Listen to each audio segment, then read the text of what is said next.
Hey guys! And gals. So this is the second video in this mini-series about some of the patches from the book Patch and Tweak.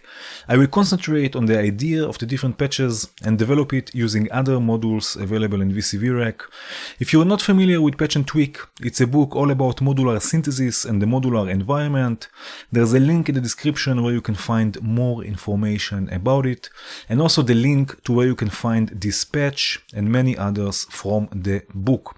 Now in this video we will concentrate on the patch from white noises about randomizing your randomness, and if you have the book you can find this on page 160, and the main idea behind this patch is to randomize the triggers triggering your voices. And as you can see here we have the clock from JW going into branches or the Bernoulli gate, which will randomly output this clock from output A or B. And this is triggering the sample and hold section on kinks or utilities, which will randomly trigger the burst module from Repelzen. And this burst module will generate a burst of triggers that will drive the Turing machine and also the ADDR. And we get those unpredictable random triggers. And in this case, the volts expander of the Turing machine is also modulating the release time of the envelope. So also the note length is randomly changing. It sounds like this.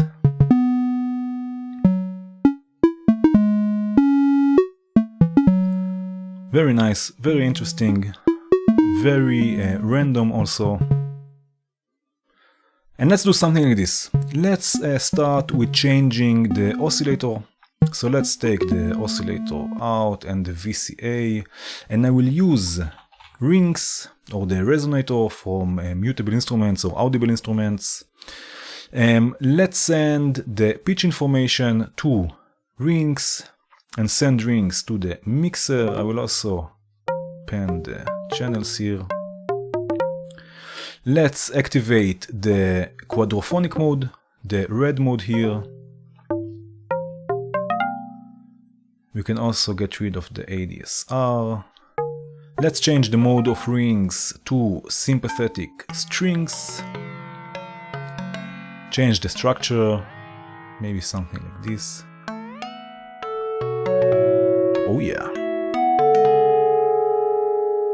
Now we can modulate the damping with the volts expander, which will have the same effect like modulating the release time or decay.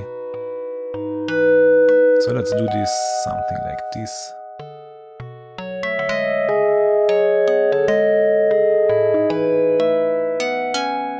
Very nice. Now of course what we will do, we will send this to clouds or the texture synthesizer from Audible instruments.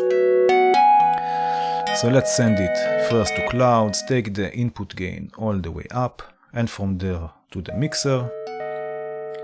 Now let's take the blend all the way up and generate some grains, again randomly by turning the density knob to the right. Oh yeah.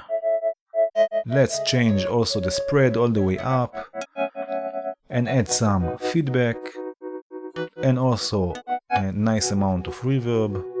Oh yeah. Maybe lower the size of the grains a bit, change the texture. Very nice. Now we can use the sample and hold again from kinks to randomly freeze clouds.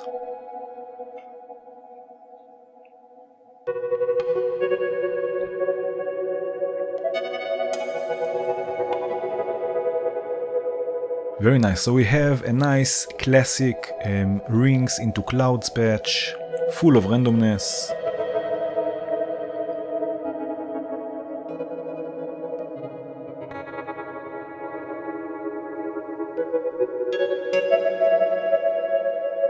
Okay, now what else we can do? We can use the Turing machine. We can use the pulses expander to sequence another sequencer. So let's use, for example, the ADDR sequencer from BogAudio. Let's randomize it already. Let's set it to have 3 steps. And in the right-click menu, we can choose the range of the sequencer. So let's choose negative, positive 1 volt. So we have a range of 2 octaves because 1 volt equals 1 octave. And here we have 2 volts, so we have a range of 2 octaves.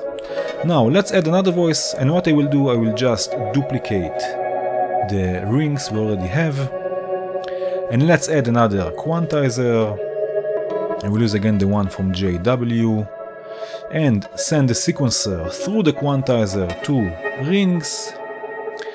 And let's add some reverb. This time I will use Plateau from Valley. So let's send this to the reverb, add some modulation, maybe take the low frequencies down. And let's send this to the mixer, pan this again left and right.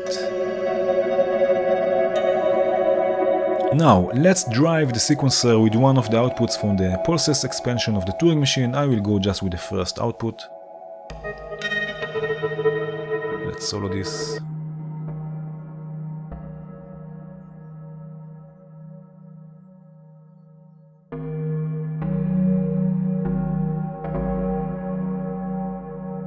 Very nice.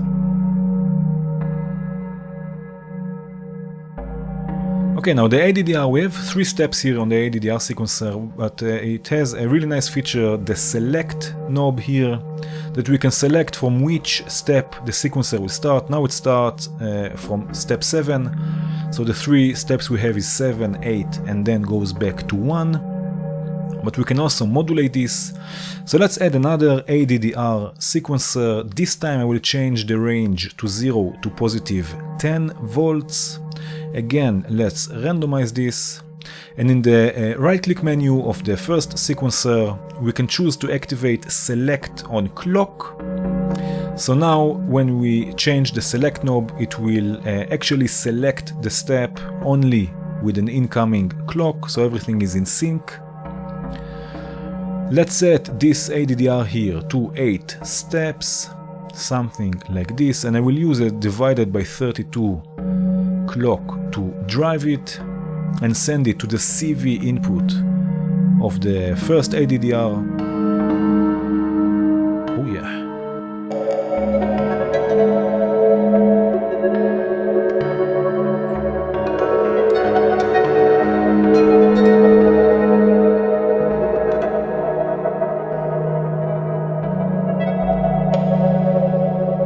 Very nice.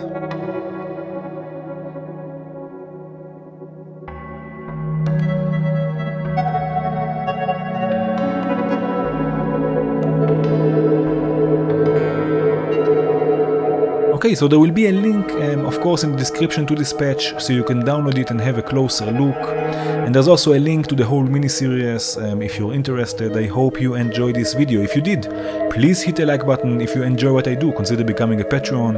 If you want to see more videos like this, please subscribe and hit the bell. And have a good one.